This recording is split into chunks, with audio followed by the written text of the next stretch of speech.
Hello, everyone, and welcome back to another episode of Hawks Latest, your number one source for news, updates, rumors, opinions, and you guessed it, the latest and the greatest regarding the Atlanta Hawks. I'm your host, Zach Langley, aka Langley ATL, and today we've got a loaded episode because free agency officially begins tonight at 6 p.m. Eastern Standard Time. Just a few days after the draft concluded, a lot of things have been happening from the finals to the draft to now free agency. The NBA offseason is here, and it's only going to get more wild. I know it's been a wild start, but it's only going to get more wild from here. It marks the start of one of the most important periods in the NBA calendar. It really shapes the rosters going into next season. It's when teams can begin negotiating with free agents from other organizations.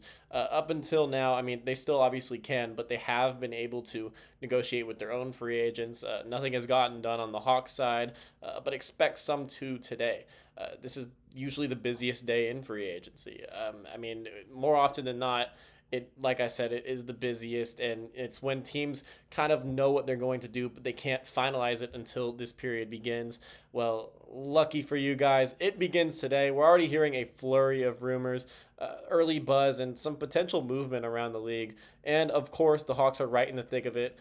This offseason so far has been an offseason kind of unlike any other Atlanta Hawks offseason. With us immediately making moves right after the finals concluded, bold moves at that. So I'll be covering everything tonight on my Twitter account. If the Hawks do anything in the 6 p.m. period to obviously tomorrow morning, it'll be covered in the next episode of Hawks Latest just tomorrow. So, we'll drop a full video recap on the channel and then obviously follow live on my Twitter, Langley ATL. Every single update that comes with the organization will be uploaded there. So now, before the frenzy begins, let's kind of walk through where the Hawks stand going into the evening. There's a lot of things to consider, like what names to watch and what moves may be on the horizon for the ball club, who's getting a very new roster going into next season. So we're gonna start with the basics now, and just kind of acting as a guide. If you guys don't necessarily know, the basics of what's going on. Atlanta is entering free agency with a mixed bag of situations. So the following players are unrestricted free agents, and this is just basing it off of the Hawks roster last season. So the Hawks unrestricted free agents this season are Clint Capella, obviously the big man who spent several seasons with Atlanta, got benched for Onyeka Okongwu this past season, never really returned into the rotation, and then now he's obviously looking to move elsewhere. I expect Clint Capella to be picked up pretty quickly in the waivers. Not from Atlanta though. He's gained a bunch of interest from teams like the Lakers, teams that really need a center and that are kind of desperate for one. Clint is not necessarily starter quality in today's NBA, but he can still provide some decent bench minutes. It's just not going to be in Atlanta. And then obviously we have Caris LeVert, and we're going to talk more about Caris in a little bit because there's a bunch of factors going on with Caris right now, and then obviously relating him to all of the other free agents we're potentially going to be interested in. Larry Nance Jr. is an unrestricted free agent. This is a guy who Hawks fans want back, and they should want back, and I think if I had to make a prediction, the Hawks will bring him back as that third big off the bench, to where he's not really playing unless there's an injury situation. And now with Kristaps Porzingis, an injury situation is absolutely realistic. And then we have Garrison Matthews, who's the last Atlanta unrestricted free agent. Matthews didn't play a whole lot last year. He was in and out of the rotation. He can't really provide much other than shooting. If Atlanta were to bring him back, which is entirely possible, it would be probably for a super cheap, probably minimum 1 or 2 year deal. So that could happen. But like I said, Capella and Nance are going to garner interest as veteran bigs. Contenders could use them. Matthews could be brought back for depth, really, just at the end of the bench. But it's not a priority. This is something that I don't expect. If the Hawks want to bring back Garrison Matthews, that's not something that's going to happen this soon into free agency. It probably won't happen tonight. LeVert is obviously the most notable name here.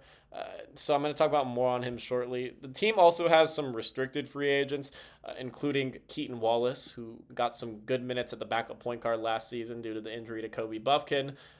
Obviously, I expect the restricted guys to be brought back, especially Keaton, and then also Jacob Toppin, who we really saw nothing of last season because that signing was made like towards the end of the season. And then obviously yesterday around 4 p.m., there was a late decision. The Hawks declined the team option on center Dominic Barlow, making him making him a restricted free agent.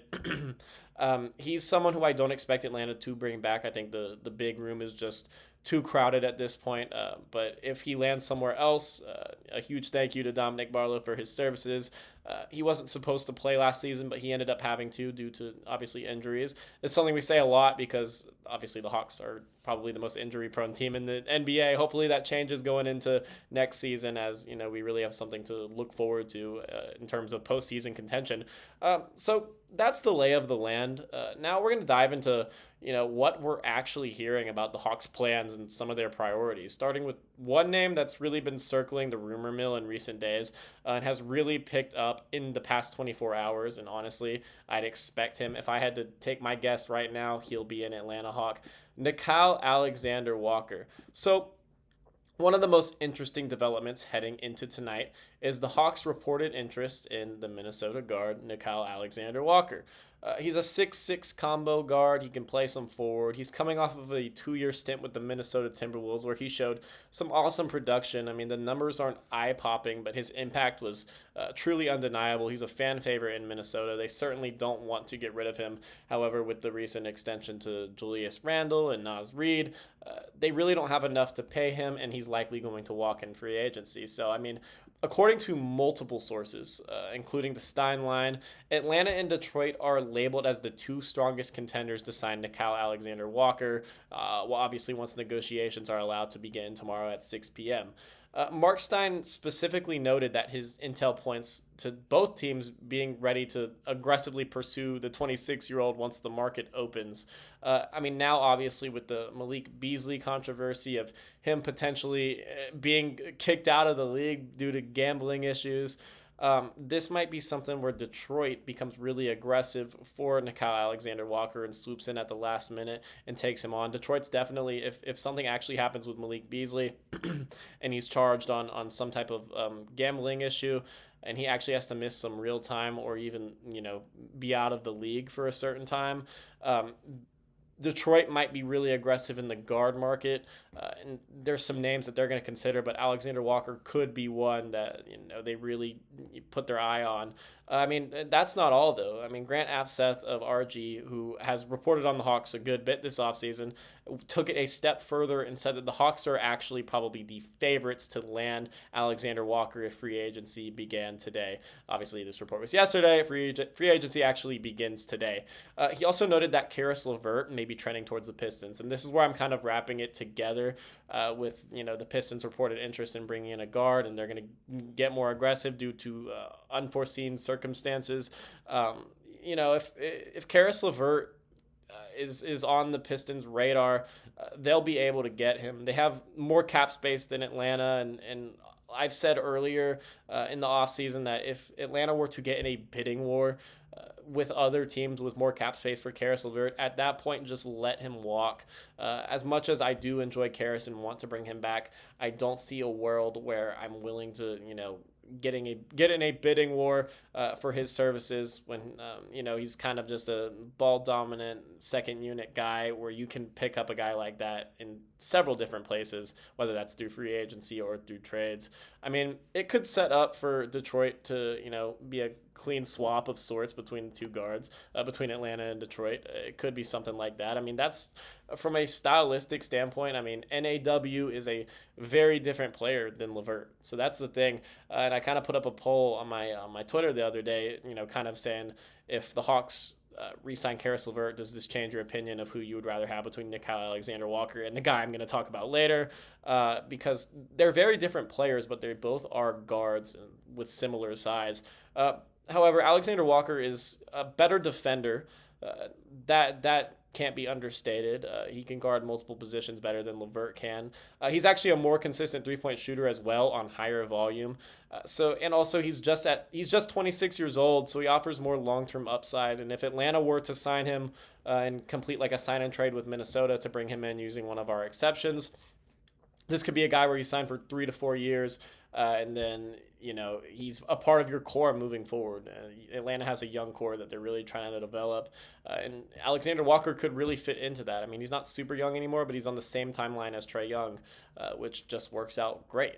Trae Young and Nik Alexander Walker actually followed each other on Instagram just yesterday, so this might be something that happens, and I'm looking forward to it if it does. I mean, LeVert has been the better scorer over the course of his career, but Alexander Walker arguably fits Atlanta's Atlanta's need for efficiency. He fits the team probably better and better for the long term, especially on a second unit that has lacked some defensive identity and some shooting consistency. If the Hawks can lock him up on a multi-year deal, this could be a savvy long-term move by the front office, and it'd be something I'd be really excited for, and I think Hawks fans in general will be super excited for as well.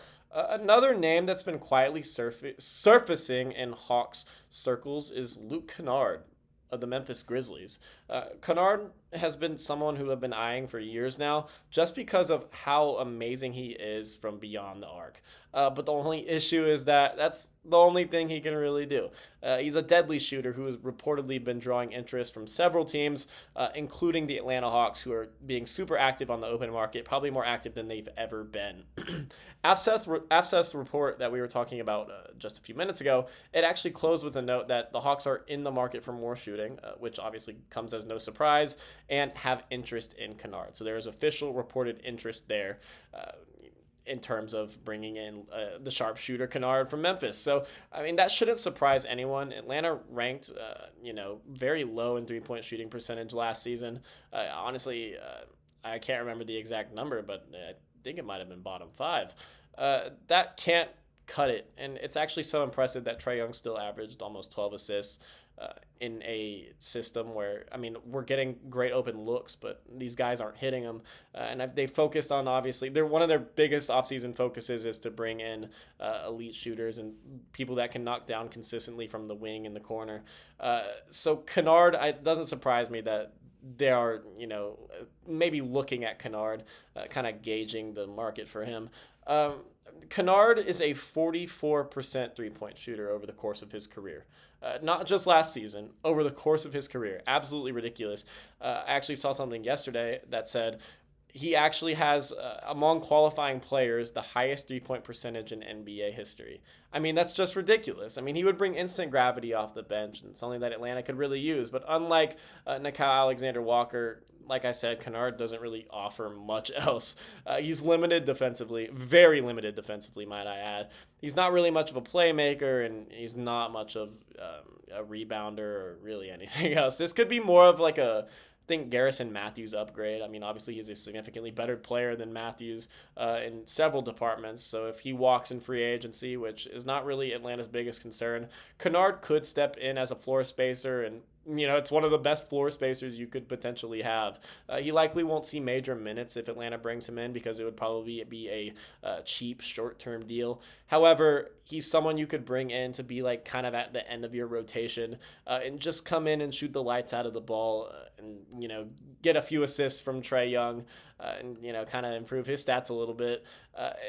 It's something that I think Atlanta should consider. I mean, obviously, I don't think this is something they're putting much emphasis on, but when you get a chance to bring in a shooter that's that elite at just specifically doing what he does, you take that gamble and maybe throw him like $5 million. I mean, adding a shooter of Canard's caliber would certainly help unlock some offensive spacing in the second unit. Just don't expect him to solve bigger issues.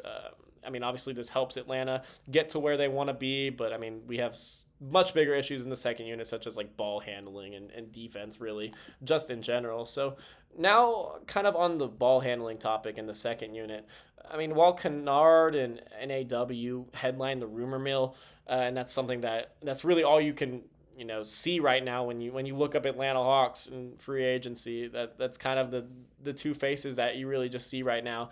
There's one more player that I think the Hawks should be paying close attention to, and I think the fans would welcome him in. I did a poll on Twitter a few days ago, between him and Nik Alexander Walker. And while the number one focus is on Alexander Walker right now, a guy who could be a good fit and really, mesh with the culture and provide some great basketball off the bench, Ty Jerome with the Cleveland Cavaliers. So with Cleveland adding Lonzo Ball in a trade just the other day and a straight swap for Isaac Okoro, I also want to add that I have no clue what Chicago is doing when they're making some of these trades.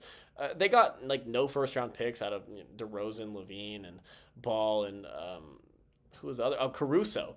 That's ridiculous. You're a team that probably should be rebuilding, but they've been reluctant to go into a full rebuild, even though they clearly should. The fact that they only got just Isaac Okoro for Lonzo Ball. Lonzo's value isn't super high, obviously, but I feel like you should at least net some second round picks when you're comparing the two players.